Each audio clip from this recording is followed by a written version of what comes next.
সকালে ঘুম থেকে ওঠার পরে সবার প্রথমে এটাই মাথাতে আসে যে আজকে কী বানাবো ব্রেকফাস্টে।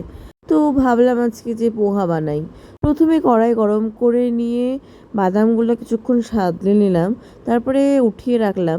কড়াইতে তেল দিয়ে নিয়ে সর্ষা এবং কারি পাতা ফোড়ন দিলাম। তারপরে একে একে গাজর কুচি, পেঁয়াজ কুচি, টমেটো কুচি দিয়ে কিছুক্ষণ সাঁতলে নিলাম। তারপরে কিছুটা নুন, হলুদ দিয়ে বেশ খানিকক্ষণ সবজিগুলা ভাজা পর্যন্ত নাড়াচাড়া করলাম।